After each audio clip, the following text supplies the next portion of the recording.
And I think it takes a lot more patience than I've actually got. I'm much more at home here. Have I stamped yours? Yes. Yes? I've not stamped yours. Sleeping Beauty. What's the stamp? Do you sleep like a beauty? What'd you say? Thank you, Lorraine. I definitely make a point in reading all my new books that I get in. It's quite funny, I take loads of books home and people come and say, who are these kids' books on the table? They're mine. Oh, and they sort of shut up. At the moment, I mean, a career's probably about the furthest thing from my mind. And I don't really know what I'm aiming for except to get the house together. And that can take years. I mean, as fast as you're replacing one thing, something else needs replacing, so it could just go on like that, I don't know. Well, and admitting that you're not a career girl, does it mean that you're therefore looking for a family? Oh, I don't know. I suppose I am. But everything's not that cut and dried. It's not either career or family But is what's in the middle? I mean, am I just going to carry on as I am now and end up on the shelf, or am I just going to get married? Could be any day. But I suppose Lynn is a career girl in a way, isn't she? Yeah, she's more wrapped up in her job than I think we are. I mean, you were all three sat there at 7 and she's gone that way and you've gone this way. Can you think of any reasons why that should be? I think just basic personality. Lynn's always been that little bit different from us. Perhaps she's always been more serious as far as studies are concerned. Yeah. I didn't feel like going to a grammar school. I just, a comprehensive school, it just seemed more friendly, and at the time that is, but now, really they're different. Grammar school's fantastic. You say so. When I leave the school, I'm down for Heathfield and Southampton Manor. And then maybe I may want to go to a university, but I don't know which one yet.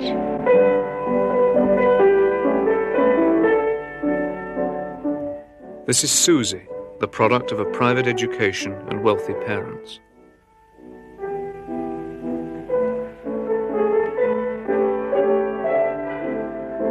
What do you think about making this programme? I just think it's just ridiculous. I don't see any point in doing it. Why not? What's the point of people sort of going into people's lives and saying, why do you like this and why do you? I don't see any point in it. Well, when I didn't want to do it when I was 14. I know I was very difficult because I was very anti doing it. I was pressurised into doing it by my parents. And I hated it. And I vowed I'd never do it now. But here I am. I like to do maybe short-time typing or something like that. I left school when I was 16, went to Paris, went to secretarial college and got a job. What made you decide to leave school and go to Paris? I just wasn't interested in school and just wanted to get away. And why did you choose Paris? I don't know, it was my parents, really. Did you sort of feel the need to get away? And why? Well, I'd lived in London or Scotland and I knew people who were going out to Paris, and so I thought I'd go as well. Looking, comparing yourselves to Susie, who stands at the other end of the social scale, do you think you've had the same opportunities as her? I've had the opportunities in life that I've wanted. I say I've had more opportunities. Yeah, than right, Susie. you've made. I mean, I say I've had more opportunities than her in a different aspect to what she's had them. But my life, I've been able to do more or less what I wanted to do. I'm not going to say it on film, what I feel for her. But I think she's been so conditioned into what she should do and what she shouldn't do. Yeah, but I mean, the whole thing is you're saying, do we envy anything Susie's had? No. I mean, I don't know. I don't know what Susie's had, what Susie had that I haven't had. I mean, until I know that, I can't honestly say whether I envy her. Yeah, well, she's had money and she's been around a lot. I've got money. Maybe not enough, but I've got it. I have been to Honolulu with my father about 2 years ago for a couple of months, which I didn't really enjoy. There's nothing much out there. There's no people my own age out there. And I hated it, and I was glad to come home. Apart from that, I mean, I've been to France on holidays, and I'm going to Australia in the summer for about 2 months. Otherwise, I don't know where I'm going to go. I mean, I'd like to go and travel more. Why? Well, I don't think there's any point sitting in your own country. I mean, I'd like to see how people live on the other side of the world. Tell me about the Australian trip. Well, I'm going in July for about 2 months with my cousin. Her elder sister's married out there. And we're just going out to see what it's like. I mean, we're going to not work out there, so we're only going for 2 months. We just feel that if we don't go now, we never will. And we've got the opportunity and the time to go now, so we're going. How are you going to pay for it? Save up and go. Do you get depressed by money problems? No, why? Why should you? If you can manage on what to you've get got. depressed over money. It's so easy to. But why should you? Why When I bother reach about the it? 18th day of the month and my mortgage is due on the 20th and there's nowhere near enough money in there, I get depressed about it, obviously. Suddenly thinking, oh my God, what's going to happen, you know? But it gets there. Don't ask me how, but you get it. Do you think you've settled down too young? No. I've married and we do things together. Or, you know, I go out on my own sometimes with friends from work. He does the same. I mean, what do you mean by settle down? I mean, if you think that getting married, as far as we're concerned, is a case of going to work, coming home, cook tea for hubby, going to bed, getting up, going to work, you're totally mistaken. Did you meet enough men before you decided who to marry? I've been married a year and a couple of months. You do think, Christ, what have I done? See, I've still got my And I'm ideals. being honest about it.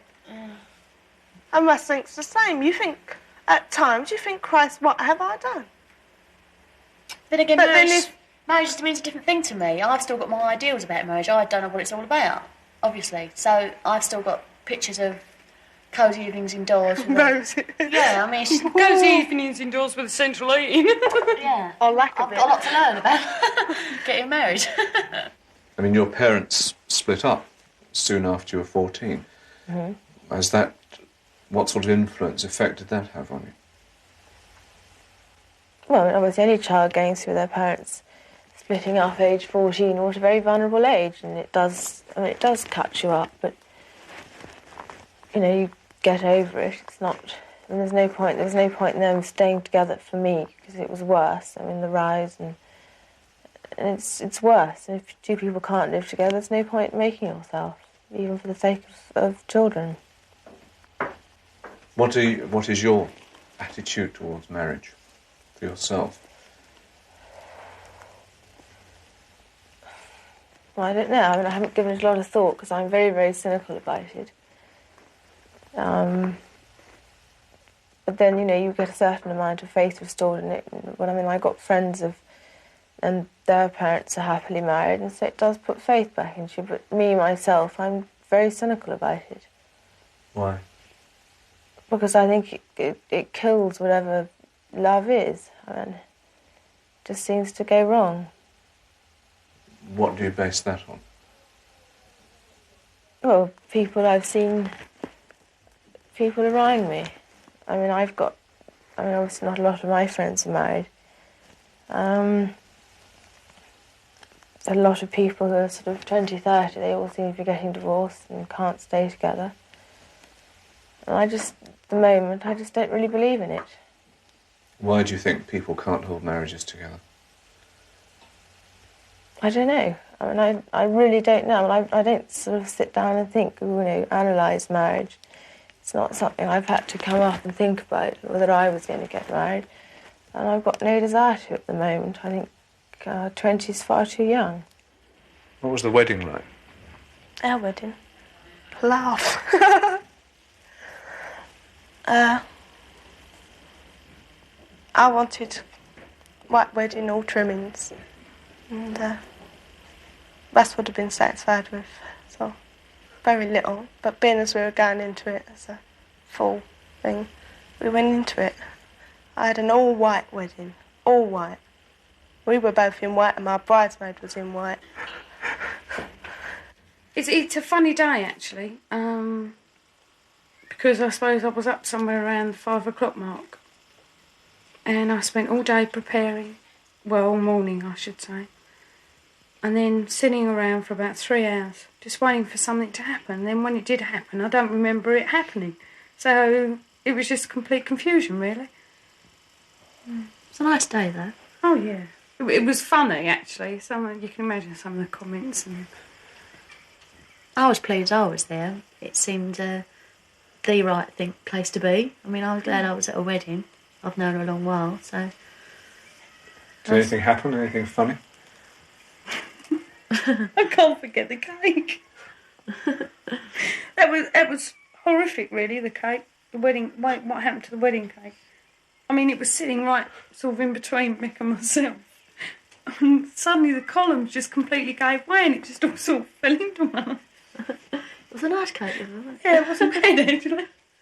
I read the Financial Times. I read the Observer and the Times. What do you like about it? John? Well, I usually look at the headlines and then read about them. About it. Yeah. I like my newspaper because I got shares in it and I know every day what the shares like misers like you like. No, but on Mondays they don't move up, so I don't look at it. That's one of the troubles with this sort of programme. I don't really think that sort of people like us have, unless we're being seven and being rather funny, have very much to say that's very interesting. Because, I mean, we don't know very much. Well, we didn't know very much when we were 7, but we were still quite funny. Yes. Yes. In ourselves. I agree with John. All we can do is say what we think, and if that's of interest to people, good luck to them. Yes, exactly. I can't believe it is. I'm awful, though. When I leave the school, I'm going to College Court. And then I will be going to Westminster boarding school if I pass the exam. And then we think I'm going to Cambridge and Trinity Hall. John is in his final year at Christ Church, Oxford, reading law. I do believe parents have a right to educate their children as they think fit. And I think someone who works on the assembly line in some of these car factories, earning a huge wage, could well afford to send their children to private school if they wanted to. Just because some sorts of people perhaps don't put that as high on their priorities as, you know, having a smart car or something. I don't think that that's any reason for abolishing public schools. I think an awful lot more people could afford to send their sons to school, to fee-paying school, but they don't choose to. I mean, that's their choice. I'm going to Charterhouse, and after that, Trinity Hall, Cambridge. Andrew is in his last year at Trinity College, Cambridge, reading law. I think if people earn their money, they should have the right to spend it. And education is very important. And you can never be sure of leaving your children any worldly goods, but at least you can be sure that once you've given them a good education, that's something that no one can take away. What about university, Charles? I might go to Oxford. You're reading history at Durham University. You didn't make Oxford. What are your feelings about that? Don't mind at all.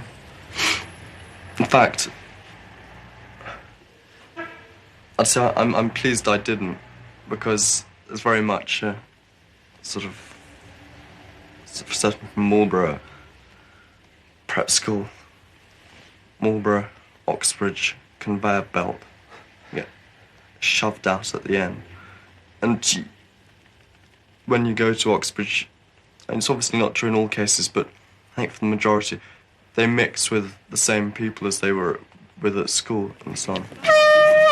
So what attracts you to Oxford? Well, first of all, it's such a beautiful place. There's more to it than just swatting away at one's books. I think it's very difficult not to get something out of it. There's such a sort of atmosphere of culture and sort of timelessness about the place that I think you do sort of mature an awful lot.